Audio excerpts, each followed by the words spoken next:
cosas más bonitas que tiene Primera de Juan y muy desafiantes. Y Carlos, que está ahí con nosotros, siempre hace alusión a este tipo de cosas.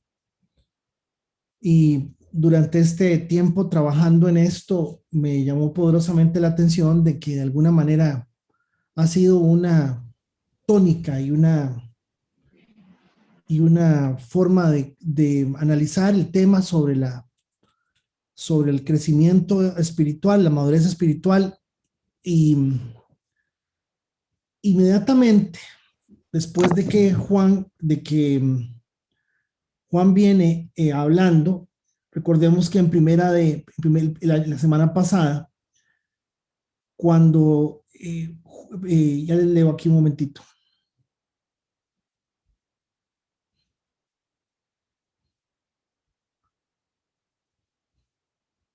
habla sobre el mandamiento nuevo. De hecho, así hacemos un repaso sobre el amor. Dice el que dice que está en la luz y aborrece a su hermano, está todavía en tinieblas. El que ama a su hermano permanece en la luz y en él no hay tropiezo. Eh, pero el que aborrece a su hermano, y viene hablando sobre el amor. Y aquí viene un cambio drástico, sumamente drástico. Y en esta expresión que él viene hablando sobre el amor, Juan viene hablando sobre el amor y viene diciendo que las tinieblas, que la gente que está en la luz ama a su hermano y ese tipo de cosas. Eso lo vimos la semana pasada, básicamente desde el punto de vista del repaso. Lo que vimos fue algo como esto, ¿verdad? Vimos que el primer paso es que el día de la salvación, atención, el día de la salvación, que no necesariamente es el día que usted levanta la mano, no necesariamente. O sea, el día que su nombre es inscrito en el libro de la vida, el día que el Señor lo acepta a usted, el día que usted es lavado con la sangre del Cordero, el día que usted cree realmente, eh, ese día el Espíritu Santo llega al creyente. ¿Y por qué así? Es que siempre a mí me han dicho que la persona levanta la mano, se salva, se le entrega su vida al Señor y tiempo después el Espíritu Santo viene a la persona. ¿Quién sabe de dónde han sacado eso? Pero eso no está en la Biblia. Eso no está en la Biblia. Lo que está en la Biblia es la continuidad del proceso que se dio de la venida del Espíritu Santo mientras estaban los apóstoles aquí. Y lógicamente, pues se dio eh, una confirmación de la salvación en las personas con la presencia del Espíritu Santo y sus manifestaciones únicamente en ese momento y únicamente de esa manera. Lo segundo que vimos, paso 2, el Espíritu en nosotros manifiesta su fruto. Ese fruto es el amor. Paso 3, ese sello es una manifestación clara en nosotros. Y ya vamos a ver por qué. Paso 4, etapa 4, hay una luz que sí es verdad. Ya vamos a analizar las cosas a partir desde otra realidad de luz. El egoísmo, paso 5, es nuestro principal pecado. El pecado se resume de esa manera. El egoísmo es nuestro principal pecado. Y lógicamente evidencia de madurez. Número 6, la siguiente etapa es una etapa de la realidad del reino en nosotros, donde ya queremos ser parte del reino de Dios y ese tipo de cosas. Todo esto repaso la semana pasada, para finalmente llegar a lo que Jesús dijo: y en esto conocerán que son mis discípulos, porque se aman los unos a los otros.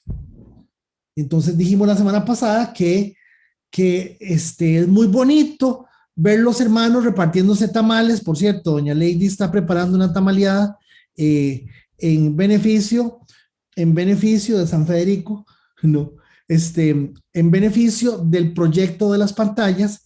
Se está preparando una tamaleada de esas buenas, entonces, para que estén atentos. Dijimos la semana pasada, hermanos amados, que hablar bonito de lo que los cristianos hacen es muy fácil, pero que una de las razones por las cuales Jesús Dijo, ustedes no los van a identificar porque ustedes hablen de otra manera, sino porque se aman los unos a los otros. Y eso fue, encontramos básicamente tres cosas. Dijimos, los hijos de Dios, los hermanos, empezamos a aceptarnos, confiamos los unos en los otros, cuesta, pero lo hacemos. Ignoramos las ofensas o pasamos por alto la ofensa, y eso ya empezamos a manifestar el amor de Dios en nosotros. Eso fue el punto que se mencionó la semana pasada. Entonces, este es el repaso general que se hizo de alguna forma la semana pasada. Ok, hoy entramos, ¡pum! Juan no cierra, no hace un cierre del tema del amor, pero tampoco desvincula una cosa con la otra. Y es muy importante entender que Juan no está tratando de decir que él se hace loco, con lo que viene hablando, sino que va en una progresión muy delicada, muy importante, y va tratando de que todos nos demos cuenta de que nos lleva a un punto, y es el punto del desafío. Les dije, una de las cosas más desafiantes que hay en la Biblia es el libro de Primera de Juan. Entonces entramos al versículo 12 hoy, y en el 12 dice,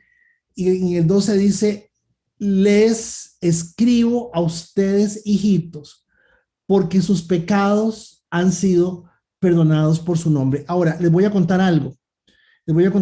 Esto se lee así. Dice, os escribo a ustedes, a vosotros, hijitos, porque vuestros pecados han sido perdonados por su nombre. Verso 13. Os escribo a vosotros, padres, porque conocéis el que es desde el principio. Os escribo a vosotros, jóvenes, porque habéis vencido al maligno. Os escribo a vosotros, hijitos, otra vez, porque habéis conocido al Padre, repitiendo lo que anteriormente había dicho. 14. Os escribo a vosotros, padres, porque habéis conocido al que desde el principio, al que es desde el principio. Os he escrito a vosotros, jóvenes, otra vez, porque sois fuertes y la palabra de Dios permanece en ustedes y han vencido al maligno. Y vuelve a repetirlo. Vean que esto se llama pensamiento circular. Este pensamiento circular que está haciendo aquí se puede ver de dos formas, se puede ver de dos maneras. Se puede ver que Juan empieza y mucha gente, yo no me acuerdo si fue a Serafín Contreras, le escuché un mensaje sobre esto, hablando de familia, una cosa salida de este mundo, muy lindo, muy bello. ¿Y sirve esto para hablar de familia? Sí, dentro de toda la temática que puede uno utilizar a partir de la riqueza de la escritura, obviamente, por supuesto, que sirve para hablar de familia, porque está hablando, de hecho, vean el planteamiento que les voy a hacer.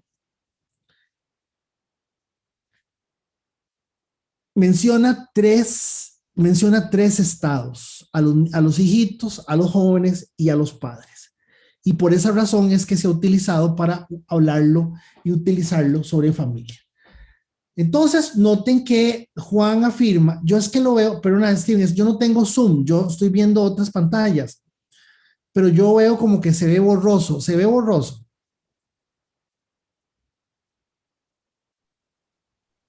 No, Fede, no está borroso. Ok, listo. Noten que Juan afirma, desde el texto 14, del 12 al 14, está hablando de una actitud óptima, simplemente una actitud óptima, una actitud que se necesita. Entonces, Juan está partiendo de que la gente que él está mencionando ya vive y maneja esta actitud. Entonces, Juan afirma desde este texto al 14 cuál es la actitud óptima, la convicción mínima, y la responsabilidad inherente. Por favor, póngale atención a esto.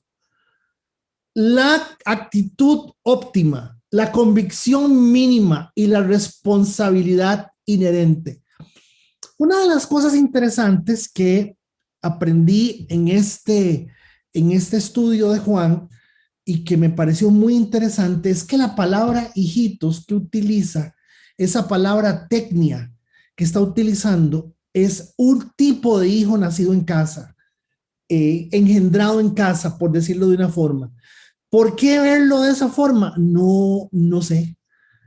No sé, investigué bastante y, y inclusive utilicé un libro que don Luis Cordero me había regalado hace algunos años, de uno de los autores que yo más respeto, este, y, y no se sabe por qué utiliza dos tipos de vocablos para referirse a los hijos. Entonces, coinciden los especialistas, los coinciden en algo muy interesante. Sí, si nos está hablando de que es importante que entendamos que, véanlo ahí arriba, véanlo arriba, dice, esto está por escrito.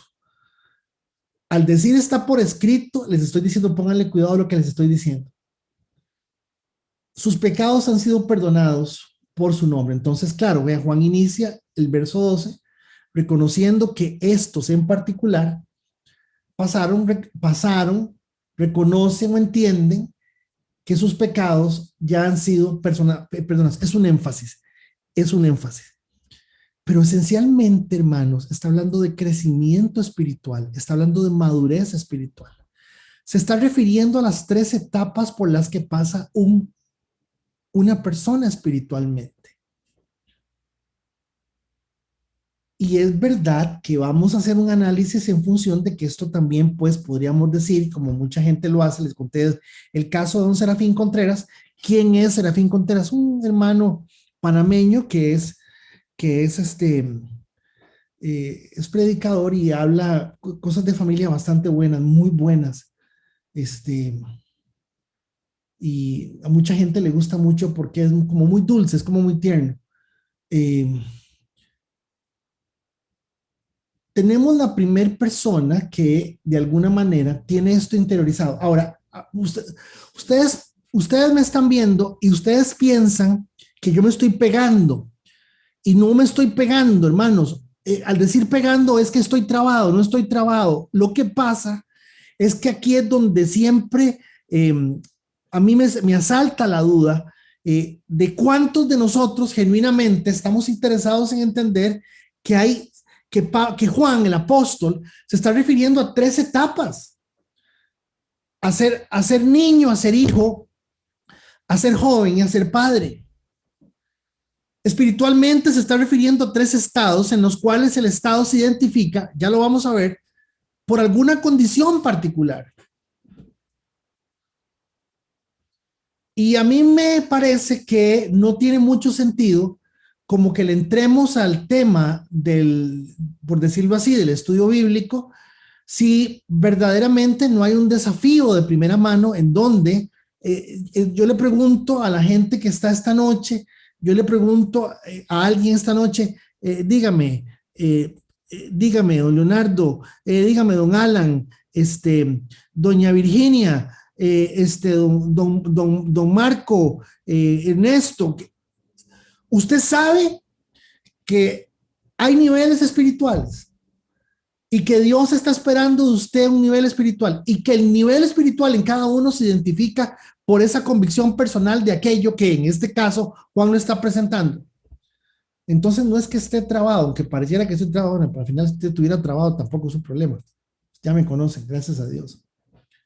Pero hermanos, yo necesito que esta noche usted se ponga la mano en el corazón y realmente se haga la pregunta si genuinamente a usted le interesa entender que Dios está hablando, que Dios nos está hablando y que la primera carta del apóstol Juan está dirigida a gente que no es esencialmente el mismo auditorio, hermanos. Les escribo a ustedes hijitos, les escribo a ustedes papás y les escribo a ustedes jóvenes. Entonces, véalo. En el 12 ¿Qué les dice a los hijitos? Gente que entiende que el pecado ya no lo puede dominar, ya no depende de eso. ¿Sobre qué base? Sobre la base de entender que yo no soy una buena persona porque yo ya no hago lo malo que antes hacía. No, dice ahí que lo que está pasando, se está dando esencialmente, lo que se está dando esencialmente por el nombre del Señor, no por mis méritos y no para mí, simplemente es por el nombre del Señor. Se resalta el nombre del Señor como fundamental, creer en Él y en su nombre. O bien creer que es Dios hombre y creer que todo lo que el Señor ha hecho es suficiente para que nosotros tengamos una vida que comparativamente hablando no sea mejor que la vida de nadie, porque no se trata de ganarle a nadie, pero sí sea una vida que al tener el significado que Dios nos da, sea suficiente para cada uno de nosotros, porque la gran diferencia entre la gente de la calle, o sea, la gente natural, los zombies, la gente de la calle, la gran diferencia entre ellos y nosotros es que ellos no se sacian con nada. Nosotros sí o no.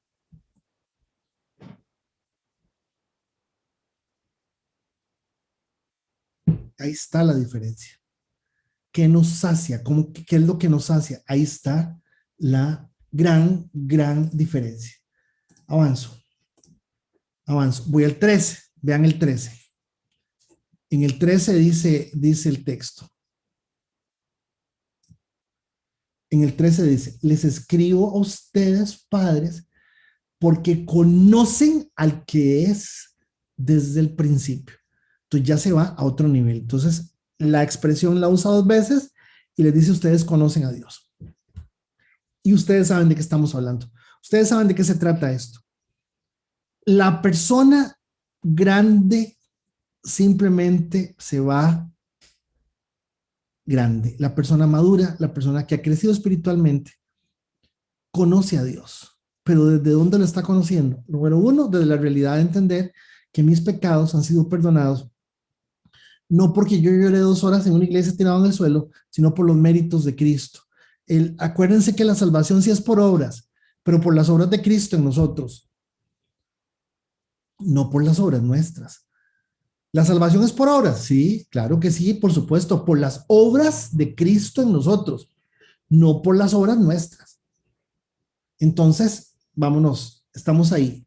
Nuevamente el énfasis, les escribo a ustedes, padres, porque conocen al que es desde el principio. Entonces, vea,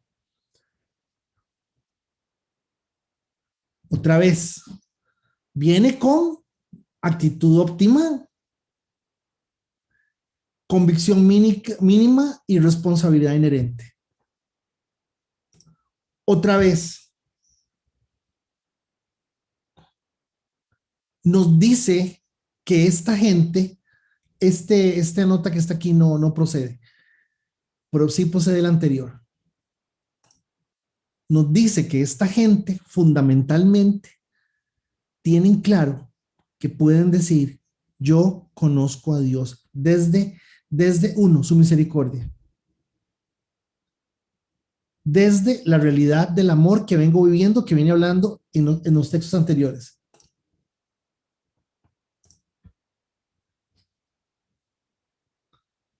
Y desde la realidad que nos viene mostrando, nos viene enseñando, nos viene dando a entender que hay una etapa intermedia que es la etapa de ser jóvenes espirituales.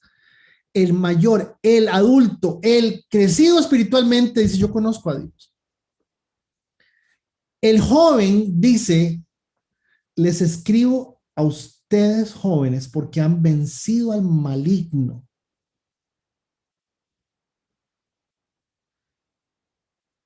Porque son fuertes y la palabra de Dios permanece en ustedes. Y vuelvo a repetir en el 14, han vencido al maligno. Entonces noten esto. Noten esto. Hay una revelación pública abierta de Dios en cada una de las tres etapas. ¿Cuál es la primera?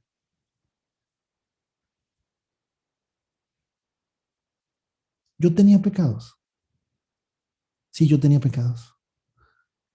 Y, y sigo teniendo pecados. Sí, sigo teniendo pecados. Pero mis pecados son procesados por Dios. ¿Por qué el interés de Dios? ¿Por qué el interés del Espíritu Santo? ¿Por qué el interés del apóstol Juan de darnos a entender que la primera comprensión de un niño con relación a su experiencia con Dios tiene que ver con el hecho de que Dios ya nos ha procesado y ha procesado nuestras vidas desde el punto de vista del pecado? Bueno, pues porque toda la historia del pueblo de Israel al final, los 40 años que estaban en el desierto y todo lo que hemos visto hasta Malaquías, tienen que ver con el hecho importante de cómo Dios no quiere que el pecado nos detenga, que el pecado nos paralice, que el pecado nos regrese, que el pecado nos haga brutos. Dios no quiere eso. Entonces, hay una revelación personal pública abierta en cada uno. Número uno, yo, véalo así, en una intervención terapéutica a un paciente, uno trata de encontrarle, bueno, yo no, pero sí trata de encontrarle el pasado, el sacarle los trapos que tuvo y entonces la mamá lo regaló en una bolsa plástica, peor que un gato, lo echó en una caja en un mar y la caja toda de onda. Bueno, aquí hay una historia trágica, trágica. Eh, Uno trata de escarbar todo eso para tratar de encontrar por qué razón la persona podría ser que tenga A, B o C o D, pero en este caso no. En este caso, lo que estamos tratando de armar se arma en función del hecho de, primero, usted entiende que usted es una persona que está muerta en sus delitos y pecados, que el pecado entorpece, que el pecado detiene, que el pecado no nos hace crecer, el pecado nos llena de orgullo, que el pecado nos hace ser personas limitadas.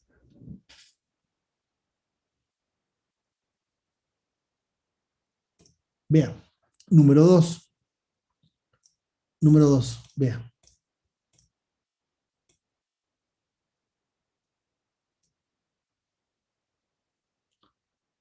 Dos, han vencido al maligno porque son fuertes y la palabra de Dios permanece en ustedes. Ahora, cuando dice el texto que la palabra de Dios permanece en nosotros, no es que usted maneje la Biblia de tapa a tapa, no es eso. Cuando dice que permanece en cada uno de nosotros, nos está haciendo referencia a que nosotros estamos dependiendo de la palabra, ahora sí.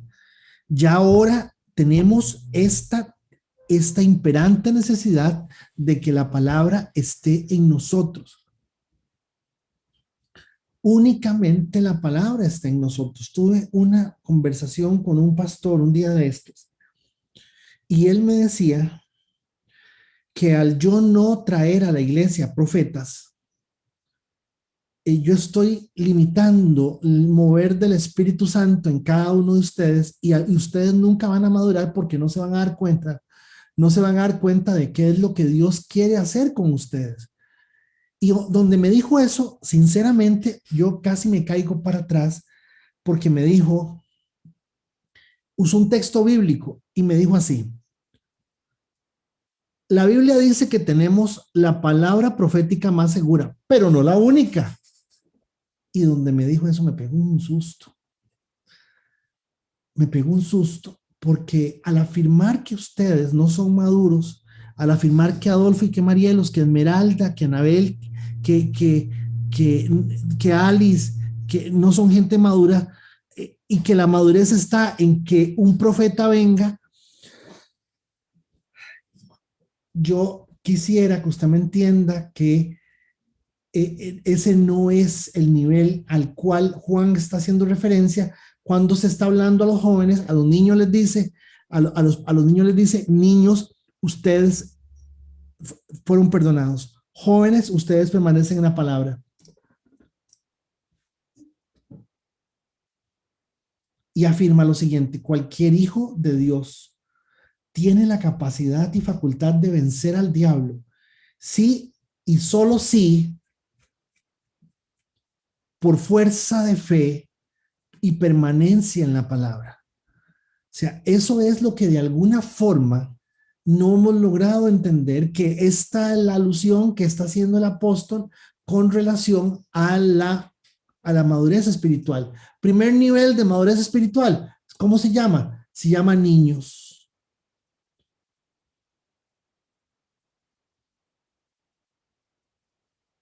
¿Qué reconoce el niño cuando ya está a punto de lograr pasar? Que sí peca,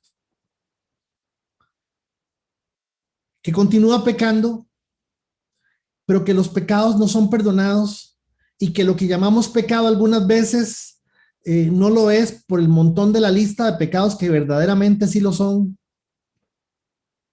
Pecado es pecado, pero noten que de alguna forma lo que Dios está tratando de poner en evidencia en cada uno de nosotros no es para que nos sintamos vergüenza ni culpa. No, la culpa es un mecanismo personal. Lo que Dios está haciendo en cada uno de nosotros es haciéndonos entender que nos quedamos estancados en una época. Pasa a un segundo nivel, 3 niveles, la palabra. ¿Cómo sabe usted que una persona es una persona que está caminando en el Señor de una forma sana? Porque dejó su pensamiento a un lado, su filosofía a un lado, su posición a un lado, para someterse de una u otra forma a la palabra.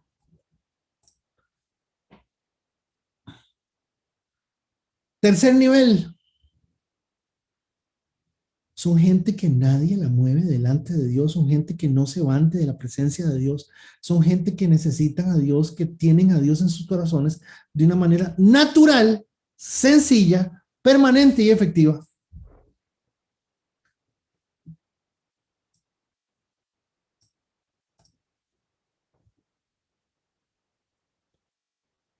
Vea, véalo, lo explicamos mejor aquí y lo vemos tal vez de esta manera. Yo lo veo de esta forma.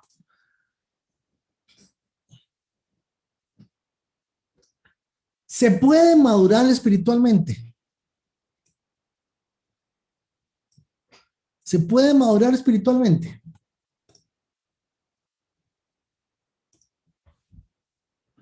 Sí, pero hay que entender algunos principios importantes. Para entender la madurez espiritual de la cual Juan viene hablando, hay que entender cosas importantes. Número uno, crecimiento espiritual no determina ni garantiza ninguna posición o condición de gracia especial, sino más sensibilidad al servicio y el proceso de servicio. Nosotros, parte de esto nos lo enseña Romanos 3, 21 al 26. Crecimiento espiritual no determina ni garantiza ninguna posición o condición de gracia especial. Hay que tener esto claro. Vea, crecimiento espiritual. Lo otro que hay que tener bien claro es que Dios no quiere más a los maduros que a los menos maduros, porque no es por méritos, según Romanos 5:8.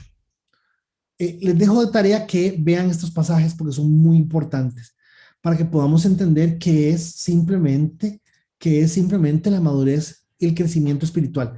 A ver, crecimiento espiritual y madurez no lo miden los calendarios. Usted puede pasar metido toda la vida en algo y no obedecerle a Dios en su palabra y seguir creyendo porque usted ora y dice así, habla a Dios y usted canta canciones de Dios y usted hace eso mismo, usted está haciendo lo que Dios quiere que usted haga. Y eso no necesariamente es así. La madurez o el crecimiento espiritual no se mide por calendarios. Hebreos 5:14. En Hebreos claramente él les dice, ustedes tienen tanto tiempo en esto y no funcionan, no sirven.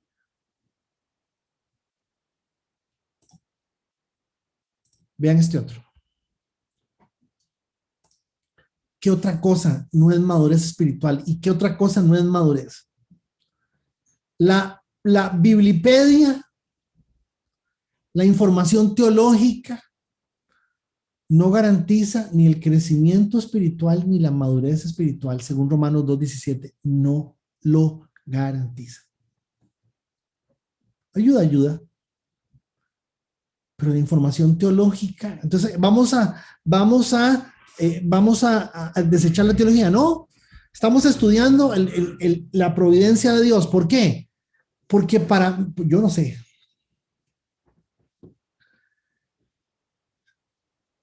yo le tengo un profundo respeto, hermanos, a cada uno de ustedes. Yo no puedo hablar de otra cosa que no sea el nivel que yo lo estoy viendo. Si yo llego a un lugar y está usted ahí, usted está ahí parado, y yo le toco la espalda y digo, ¿qué me dice, mae? Usted me dice, ¿por qué me dirá, mae? ¿Por qué me habla así? ¿Qué piensa de mí? Bueno, es que como te ven, te tratan. Y yo, la verdad es que le estoy pidiendo a Dios que me permita tratar de enseñar lo que veo en la palabra de una perspectiva seria y de alguna forma comprometida con algún razonamiento sano, teológico, ordenado, que no con una ocurrencia mía de psicólogo donde le puedo decir simplemente que usted tiene un problema con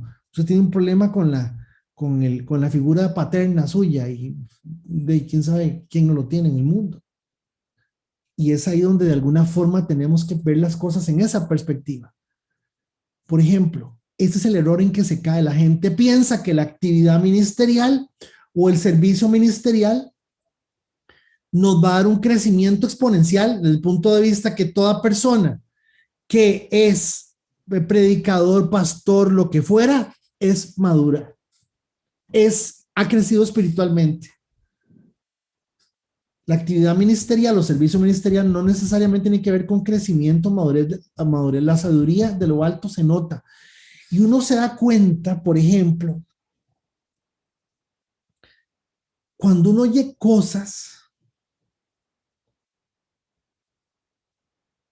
que uno dice, ¿cómo es posible que gente de tantos años, ahora con el clamor nacional que hubo el sábado pasado, hablé con un pastor y me decía ese pastor, eh, la gente tiene que llegar a reconocer el liderazgo cristiano en Costa Rica. Yo, ¿para qué me estaba diciendo eso?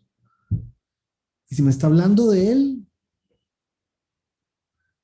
¿cómo es posible que alguien de tantos años esté hablando de que él se ha ganado el derecho de ser reconocido un líder nacional? O sea, yo no le veo ni pie ni cabeza a ese comentario.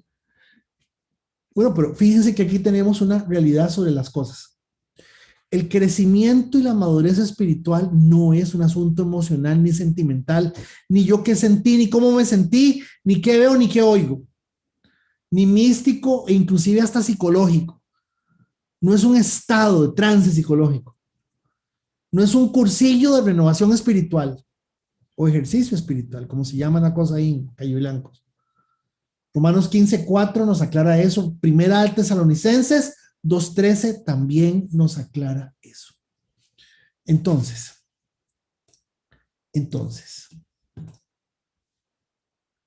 al igual que cualquier proceso de crecimiento y madurez, se necesita alimentación. Nadie crece y nadie se desarrolla si no hay alimentación. Y la alimentación inicia, sigue, se complementa y se da por medio de la palabra. Número 2. ¿Qué entiende la Biblia? ¿Qué se entiende Dios por crecimiento? Porque hay una renovación del entendimiento. Número 3. Hay una personal, genuina, transparente y permanente, natural perseverancia en mí y en las personas, de una u otra forma. Y 4, es aquí en donde, damas y caballeros, se nos cae el banano a todos los monos, porque lamentablemente, si se me permite, es aquí donde cuesta mucho. Cuesta mucho. Si la iglesia no está llena, yo no voy. Haga un grupo, jueguesela, tírese, inicie algo, empiece algo, trabaje de alguna manera. No, no. Y eso de alguna forma es algo que es sumamente complejo. Entonces, ¿con qué los quiero dejar esta noche? Los quiero dejar esta noche. Regálame un segundo. Con que del 12 al 14, Don Juan nos está mostrando los 3 niveles de madurez espiritual. 2, nos está diciendo, ¿usted en cuál está? 3, nos está poniendo en una perspectiva de que no nos podemos quedar estancados. 4, nos está diciendo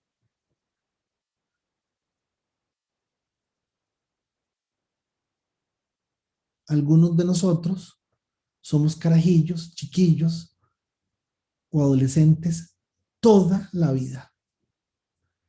Toda la vida.